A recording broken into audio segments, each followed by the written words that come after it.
Welcome everyone to another episode of Indie Reads Aloud.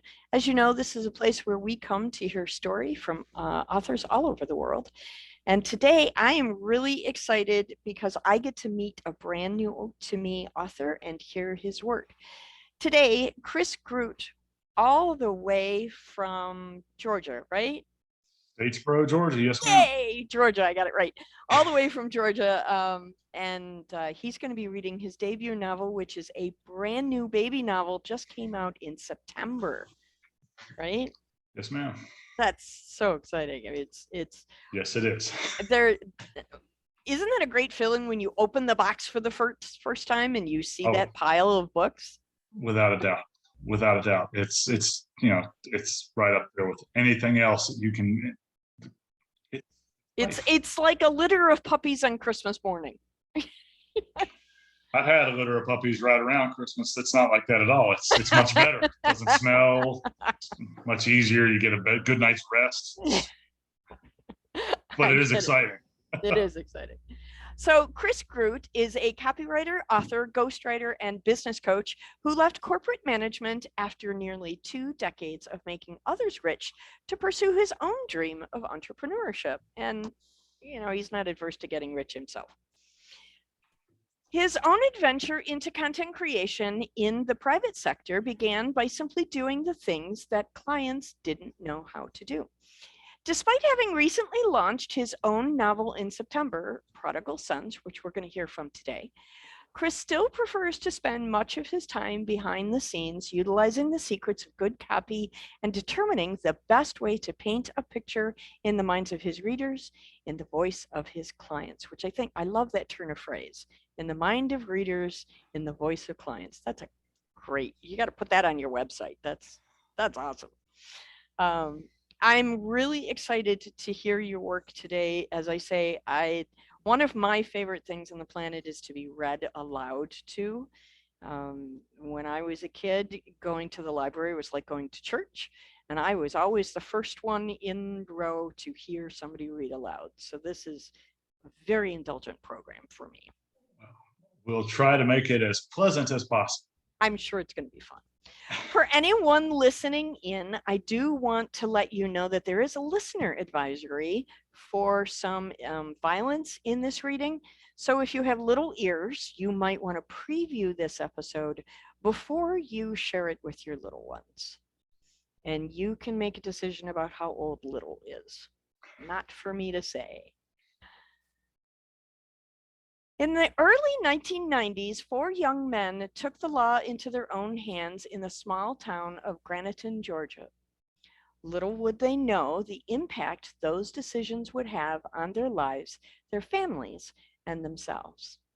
Now, a quarter of a century later, Jon Crockett struggles with his past and has come to peace with it until a rogue investigation from a corrupt Atlanta detective begins to implicate him.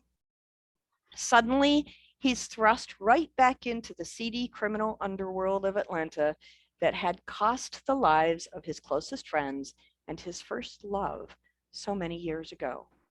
Now, Crockett, a reclusive real estate investor who hates the spotlight, is in the fight of his life to save everything he's built and to make sure the ghosts of Graniteton stay buried against the one man in the world who can destroy it all. This sounds like such a really cool book. I am super excited to hear about this. When you are ready, Chris, please take the microphone and read aloud. All right, I will do that. I'm assuming you can hear me clearly. Absolutely. Fantastic. February 1989. Maddie O'Toole looked out over her class at Riversford High School. Most of the classes she taught and had taught since 1961 had been typing or experiential work study courses. She was actually one of the 2 teachers on staff with some real-world experience with law and accounting. Granted, she'd never practiced either, but she did teach a basic accounting course to seniors. Second period every spring, though, she always seemed to be teaching Introduction to Business Law to uninterested seniors looking for an easy elective to get them out to graduation. This year was the first time in 3 years any underclassmen were on the roster. Merrick Goss and Jon Crockett were both young men who lived in the same subdivision she did. And though Maddie knew the names, she didn't personally know the students. With an experienced teacher's intuition, of course, she'd quickly figured out the two boys were inseparable, probably on account of both being the only boys either of their families had. Maddie quickly separated the two for talking in class, but the two boys had the highest grades in the class, not by a small margin. The fact they asked intelligent questions, turned in their homework on time, and at least seemed to be interested was a nice feature she rarely expected from students these days. And while she was fairly sure her husband had played golf with one of the boys' fathers, she got the sense their families had some degree of substance, at least for Graniteton County. And what she really liked was the fact that anyone was paying any attention at all in her classes. Nevertheless, this Tuesday, Maddie had begun the new section of study for the class, personal law. She explained to the group of disinterested young people how felonies and misdemeanors worked and why minors generally weren't prosecuted as adults, even for capital crimes. She wasn't surprised to see 4 of the 28 students in her class asleep, a dozen or more distracted, and only 2 actually paying attention. Jon Crockett had his hand up. Yes, John? So Mrs. O'Toole, so you're saying that if a minor robbed somebody, they wouldn't be in any kind of trouble that a grown-up would? Well, within reason, yes, that's correct, John. The law is really complicated, but if the district attorney didn't think he could win the trial with the minor being judged as an adult, he may not even choose to prosecute it. Honestly, a lot of it depends on where you are, and unfortunately, who you are. Down here in the Deep South, courts tend to only want to try felony cases. Remember, those are crimes punishable by over a year in jail when the perpetrators are over the age of 18, or when the crime over the age of 18 when the crime was committed. Maybe if you were in New York, they'd see it differently. In fact, I can only remember a handful of cases in the last decade or so when anyone in the Atlanta area was tried as an adult when they were under 18. And those cases were extremely violent. Across the room, Merrick Goss's hand shot up. Miss O'Toole. Yes, Merrick. So if a good guy killed a bad guy, like, I don't know, a drug dealer or something, even if it was in cold blood, you're saying the district attorney? Yes, ma'am, attorney. The district attorney might not even choose to bring the case. That's actually legal. Shouldn't the judge be the judge of that? Well, like I said, Merrick, it all depends on what the exact circumstances of the case were. Please don't go kill a drug dealer and tell the sheriff I told you to be okay. A few students who were paying attention laughed, as did the 2 boys who had actually asked the questions. The rest of the class had passed with few other interjections, and when the bell rang, Maddie had to smile. At least Merrick and John had been taking notes. They might just be football players and freshmen, but at least they were trying. Crockett would almost certainly go on to graduate with honors, and Goss was adamant he was joining the Marines after he graduated. Given what she had to deal with among the other students, it was refreshing to see somebody was paying attention, even if there were 2 boys couldn't drive a car yet. She swore quietly to herself. The students were worse every year. The skirts got shorter, the sexuality got more overt, and the disrespect became more and more obvious. Just look at the music. Rap, heavy metal, even country was getting harder to understand. More than a decade before Columbine, Maddie O'Toole was one of the few educators who was surprised there wasn't more real violence in schools. She'd be happy to retire in a few more years and get out of teaching because the next generation was really screwed if these kids, comprising the wealthiest part of Graniteton County, represented the best and brightest. As she walked down the empty rows of students' desks towards her own desk in the back of the room, she stooped to pick up a scrap of paper, carefully folded over, and obviously a note. In the clean block print, she recognized that Jon Crockett's was the cryptic phrase, "You know what I'm thinking." No question mark, simply a period. The desk she found it beside, of course, was Merrick Goss's. And now,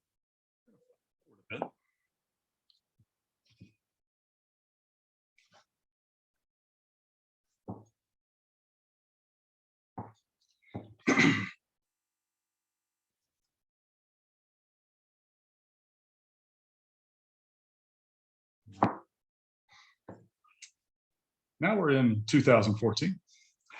It was actually January 6th when Jon Crockett stepped off the plane in Freeport. The hangover from the Southern comfort hadn't bothered him, but an investor he'd bought and sold multiple properties with over the years had reached out for a couple of lucrative deals, and Crockett deciding Bidings wasn't worth the lost income. Joiner's houseman and driver Stanley had picked up Crockett at the airport, explaining that his boss had been sidetracked by a few recent events and needed a few hours to handle what he termed some loose ends. Crockett smiled and took a seat at the front beside Stanley, and the 2 men drove through Freeport back to the house. Stopping at a grocery along the way, Crockett made a few purchases, owing to the fact that Bradley had some truly weird taste in food, and while it was always delicious, sometimes you just needed better options. Since Joyner was a devotee of Coca-Cola, Crockett also picked up a case of Diet Pepsi.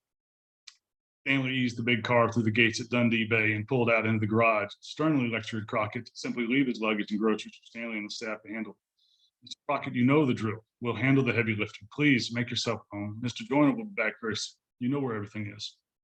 With time to kill, Crockett acquiesced, walked into the house, spoke to Valencia, Joyner's lead servant, and promptly fell asleep in the late afternoon sunshine on the veranda. It was nice to be able to let your guard down. Roosevelt Bidings knew his life was in danger. That morning, as usual, he'd met a courier for his payments, and as criminals were sometimes prone to do, this one had thrown a wrench into the mix. The bastard had paid in full, but Bidings, realizing the backpack with the payoff was far heavier than normal, had opened it for the presence of the courier, something he never did, and saw, in addition to the neatly stacked bills of cash, a box of United States quarters, $500 worth of them, all rolled neatly and placed in their orange and brown cardboard box.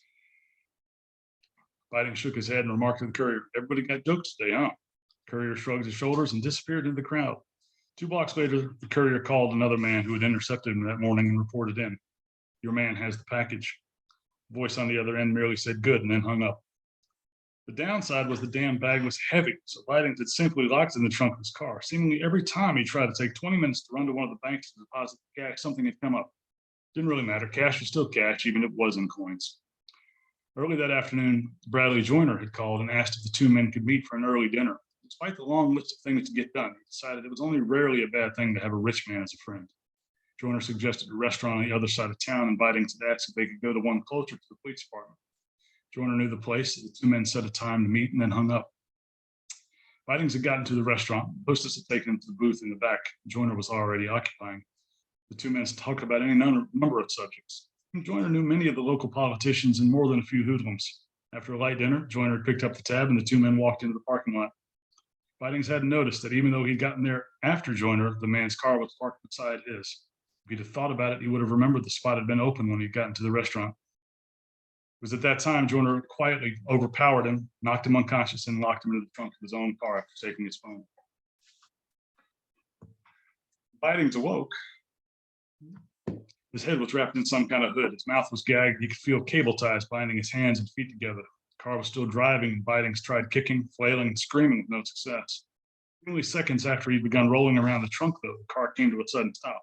The door opened and shut, then the trunk opened. Bidings was hit with a sap to the side of his head and knocked back out. Sometime later, Bidings had come to, and his senses began to refocus. He realized his hands and feet were now tied with a sturdy rope. Lying as he had been, his arms had fallen asleep, and now pins and needles shot from his elbows to his fingers as the blood returned.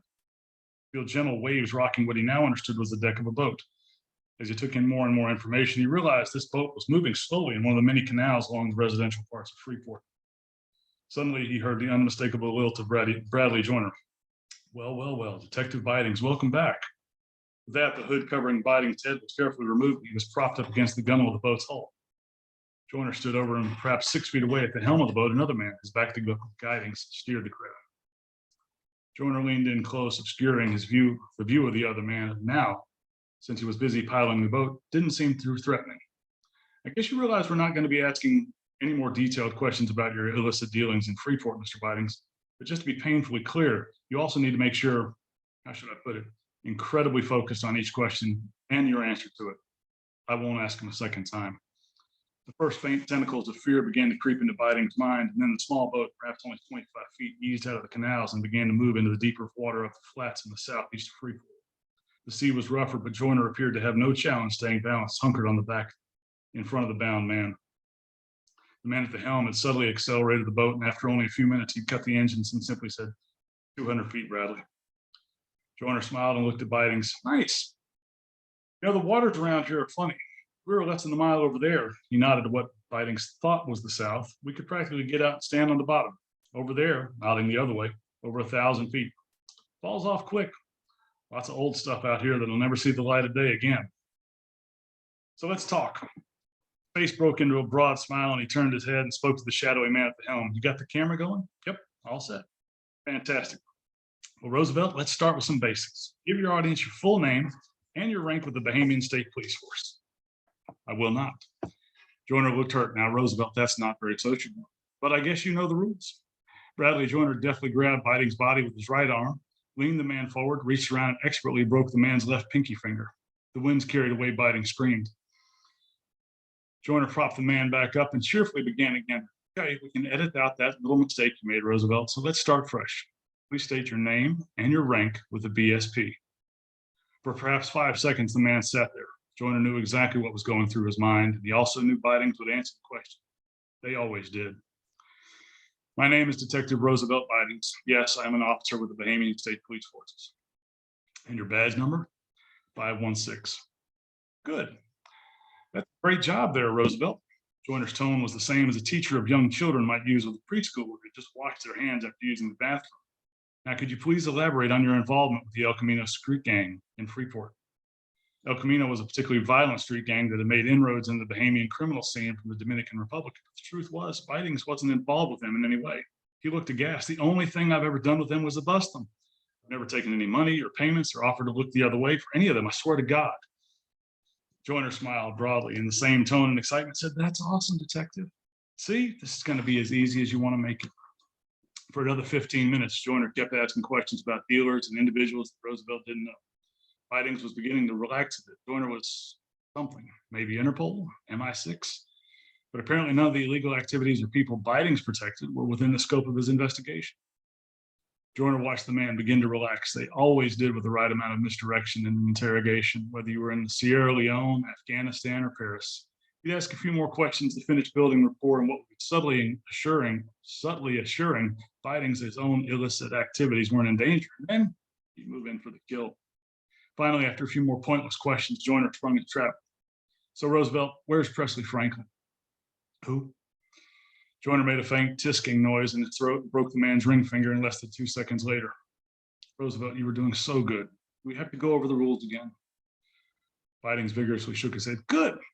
Now, where is former Atlanta Police Detective Presley Franklin?" "I swear to God, I don't know. How did you know his name? He was Sean Jameson. You were in your home. Only a few days later, he sent me a message he was leaving, and he did not say where. You must believe me." Bradley Joyner smiled warmly. "Of course we believe you, Detective. You've been so honest with us thus far.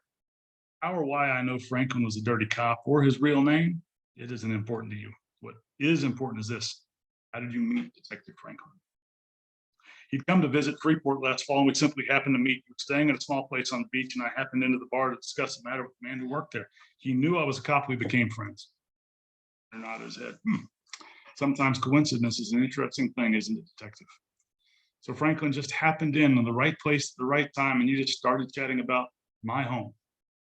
No. We'd gone out drinking some days later and simply started talking about old cases we'd never solved. It was nothing more than that. The massacre in your home was like nothing I'd ever seen before or since. What young cop wouldn't remember that, especially with no bodies in the midst of a hurricane? Bidings was trying to stay focused on the questions and the consequences of what he said. Joyner was clearly far more than a veteran of the Royal Logistics, whatever. And the fact he was bringing up Dundee Bay and Presley Franklin, not Sean Jameson. And he was far more into it than he once thought. Perhaps the man at the helm was from Atlanta looking to find Franklin. How the hell did he know to look here? How did he know about Bradley Joyner? Gentlemen, I swear by all that is holy. I don't know what Presley saw at the events of Dundee that day. He was trying to bust the four horsemen through Crockett. He tried to focus to the pain in the shattered finger. Suddenly, Bidings remembered he'd been named in the case as a potential witness against Crockett. Was it possible he was the man at the helm? He looked at the man again, more of a shadow than a definite person in the faint lights of the boat's gauges. Nodding to the man at the helm, he continued, "Jon Crockett was what he wanted. And it was only by the chance we'd ever met. Franklin was the crook. That's why he disappeared. He's got money, maybe millions squirreled away, and he's simply gone. But the reason he wanted the case solved was for vanity. He wanted to go out thumbing his nose at internal affairs because he'd closed this huge cold case." In the faint light of the helm, Bidings could see the two men smile. "I cannot tell you why this is so important to Preston. You'd simply have let the dead stay dead." The man at the wheel turned and faced Bidings. "Well, you've done good, Detective, real good. You've answered our questions, you cooperated fully, and now we only have a few more things to ask of you." Roosevelt, feeling the danger to his own life was relaxing, nodded his head. Yes, what do you want? I'll give you what you want, Mr. Crockett." Bidings smiled up at the shadowy figure at the helm. "You got the wrong cowboy, Bidings. I ain't Crockett. We need all your email accounts, passwords to your phones, both the ones we've taken from your pockets tonight and the 3 I took from your home this afternoon. We need to be clear on one thing. You can only help yourself and us now. Presley Franklin is going to die, and we're going to kill him. Are you in or out?" Roosevelt Biding's eyes told the man all he needed to know. Bidings was sold and 100% in for whatever the two men would ask of him. Joyner turned to the other man and simply, "We've got what we need. Let's herd back." He started the engines and began navigating back to the breakwater and the waiting dock. "When we get to the dock, I'll give you a piece of paper. On that paper, you'll write down all the numbers, all your passwords. Detective, you are not my final objective by far. Franklin is. If you attempt to contact him, we will kill you. If you don't share any contact you have from him with us, we'll kill you. Really that simple. You opened up an incredibly complex can of worms and you began talking and worrying about things that don't concern you. You're honestly lucky I haven't killed you already. You get this?" Roosevelt nodded his head. "Good." A few minutes later, the boat bumped the dock, and while Joyner untied Bindings, the other man threw the lines and quickly moved off into the darkness with the slightest hint of a limp. Bindings looked at Joyner bemusedly. "He's not much for conversations." Joyner nodded. "Never has been. Maybe if you'd known him long ago. He's a good man, just one with a lot of demons he carries around." "Did he really do the things Franklin said he did?" Joyner, with his odd British accent, smiled. "Roosevelt, Franklin told you what he wanted you to know about Crockett." Joyner looked at the shadow slowly making his way into the parking lot. "Him, though? You don't want to imagine half the stuff he's done. Some he did for his country, some he did for his family." The man handed him the piece of paper and a pen. "Go ahead. Write it all down. Your car's parked down to the left, approximately 100 meters. The keys are under the passenger side floor mat. We've been in your home, but we've taken nothing other than information. Your phones have been duplicated, so the burners you had, they're still where you hid them. You'll find nothing out of place, Roosevelt. We're extremely thorough. And not to worry, we didn't touch the money in your trunk." Dirty Cop breathed a sigh of relief and did as he was told. Then Joyner patted him on the back again, as you would a small child, and the two men parted ways. And that, ma'am, concludes our reading for today. That was fun. Thank you so very much. I have added your book to my TBR list while you were reading. It sounds like such a compelling story. What was your inspiration for writing this book? Really, it was the business law class scene, frankly, made me realize I was that kid sitting in class, not deciding to go shoot drug dealers, but I was floored that there was some sort of justice was sort of random. It was sort of, when you're a sophomore or a freshman in high school, things are pretty gray, pretty black and white. And it was sort of the first time that I ever saw this gray area, and so my whole life, especially in management, there was always these shades of gray and things. And when you really wanted it to be black and white, it really wasn't. And so as I began to look at our lives collectively, and it was just a chance to tell a good story, but it was also the chance to say, what would have happened, or what would happen if some of the things we sometimes wish we could have done, we actually did. Yeah. What would happen if, and it's not that this is about frontier justice, but what would happen if there was a higher level of accountability? If the people that were actually criminals actually were punished? Taking fuzzy math out of the equation, right? Yes, and so there's an element of vigilantism that it is what it is, but there's also the actual prodigal sons, the idea that friendships can last a lifetime. And that if we truly rely on our friends, we can become far more powerful than we can ever do by ourselves, or that if we don't turn our back on our oldest friends and those friendships continue to work for us throughout our lives, it just makes us stronger. Absolutely. I think that's a really cool message. I'm excited to read this book. I am so glad that you came on the program to read today. I'm flattered to be invited, so thank you so much. Oh, you're so welcome. And I know you said, we talked in the green room about maybe 2 more books coming. Yes, ma'am. Would you be willing to come back and read again when those come out? I would love to. Awesome. I would absolutely love to. Awesome. Thank you so much for your time today. I wish you well, and maybe we'll see you around NaNoWriMo next month. I believe we will. So thank you for all that information. I look forward to digging into that a bit. So have a great day, Diana. And I really appreciate your time today. It was a lot of fun. I appreciate it. Thank you. Have a great day. All right.